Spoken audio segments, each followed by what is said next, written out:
नमस्कार। अंतःपुर के कानाफूसी में आप सबों का स्वागत है। और आज हम अंतःपुर के कानाफूसी में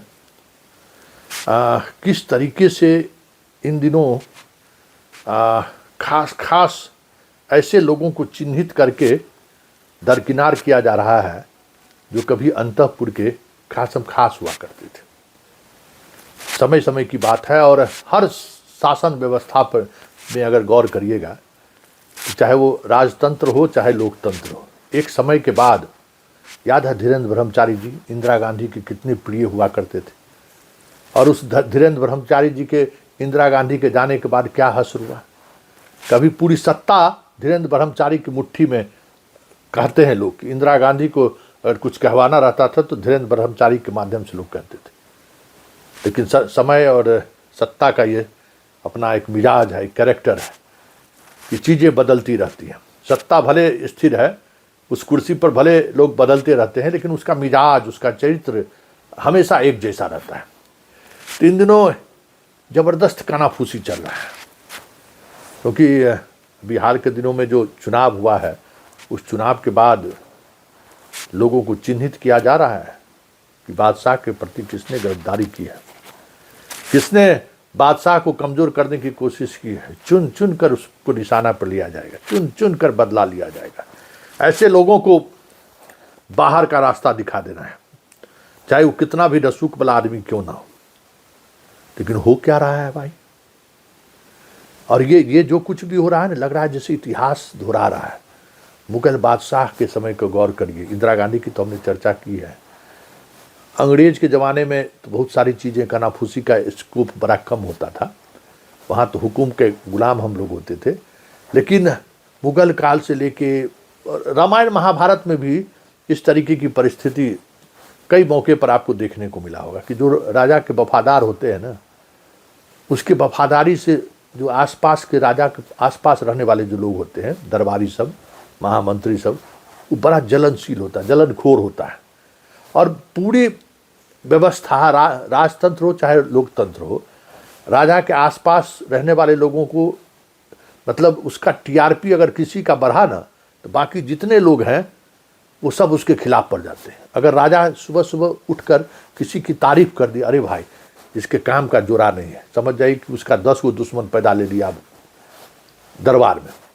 अब उसको 10 गो उसके पीछे पड़ जाएगा कि राजा के दिल पर जो ये इसका छाप छूटा है ना इसके काम की, उसमें कुछ हम कैंची लगा देते हैं। हो गया कैंची लगाना शुरू। तो ये चीज़ें इस तरीके से चल आ रही है। हाल में एक सूची जारी हुआ, सूची पर नज़र पड़ा भाई, तो आज उसी सूची को लेकर चर्चा हो रही थी कि जो बादशाह का सबसे वफादार सिपाह सालार था, या कहिए कि सिपाही, प्यादा, शतरंज में प्यादा कह सकते, बड़ा वफादार, चुनाव के दौरान भी जो है वो वफादारी का साइकिल पर लेकर प्रचार करते रहता था, हम तो राजा के प्रति वफादार हैं। सबसे पहले उसी का सर कलम किया गया। बड़ा निराश उदास चर्चा हो रही थी। तो कहा गया कि भाई इसमें नया क्या है। ये हर राजा के दरबार में एक वक्त के बाद जो सबसे राजा के प्रति सबसे समर्पित व्यक्ति होता है, राजा को लेकर एक भी तरह की शिकायतें जो जिसकी कान सुनने को तैयार नहीं रहता है, सबसे पहले उसी का सर कलम होता है। इसमें नई बात क्या है, तो उनका सर कलम हो गया। और इस दौर में जो सबसे ज़्यादा राजा को नुकसान पहुंचाता है, मतलब राजा के साथ रहने वाले लोगों का, राजा के चहेते लोगों का जो सबसे ज़्यादा नुकसान पहुंचाता है, उसके सर पे ताज पहनाया जाता है कि कोई तो है कि इस चार दीवारी से उसको बाहर का रास्ता तो दिखा दिया। पहले अक्सर आ जाया करता था, अब न पद रहेगा न कुर्सी रहेगा तो आएगा क्यों। और जैसे जैसे स्मृति से बाहर होगा, चीज़ें ख़त्म हो जाएंगी कि अब तो कुछ है ही नहीं, याद से निकल जाएंगे। फिर राजा को नए लोग मिल जाएंगे, ऐसे वफादार लोगों की वैसी होता है, यही होता है। तो उस सूची में लोग ढूंढ रहे थे एक मंत्री जी को हराने वाला का नाम, उसका नाम है कि नहीं। 4 बार लोग सूची पलटा, उसका तो नाम ही नहीं है भाई।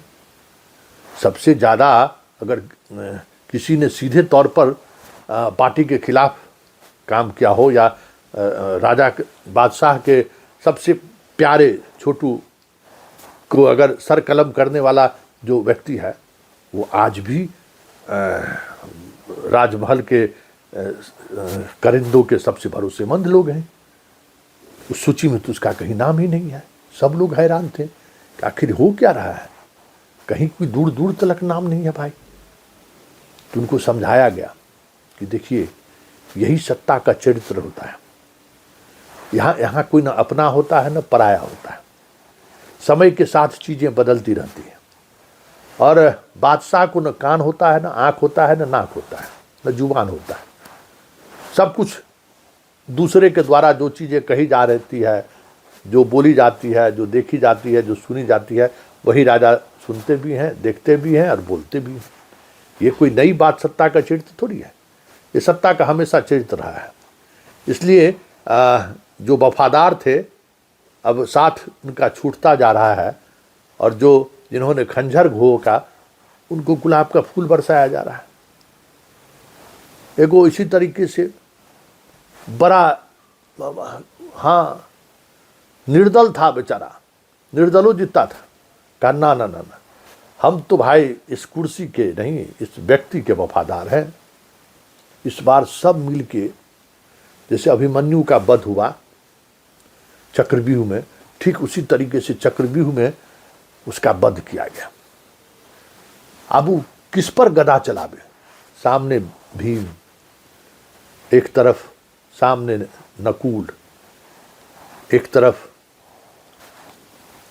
चौधरी, एक तरफ राय, किस पर गदा चलाए भाई?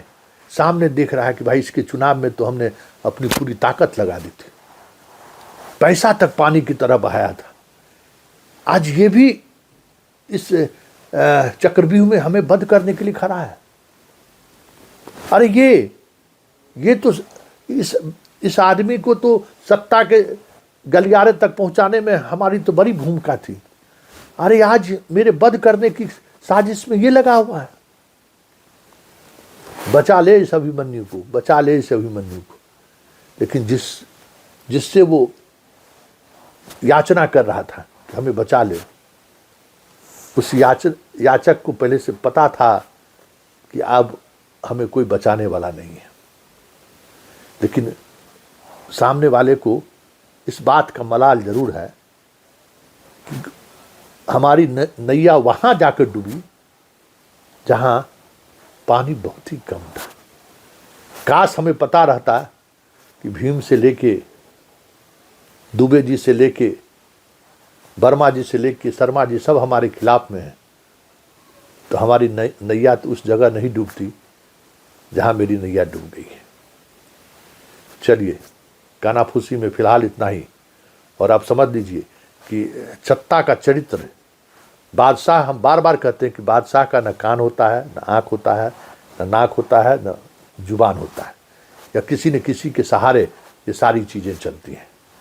तभी अंतःपुर में चीज़ें इसी तरीके से चल रही है। तो कानाफूसी में फिलहाल इतना ही, इजाज़त दीजिए, नमस्कार।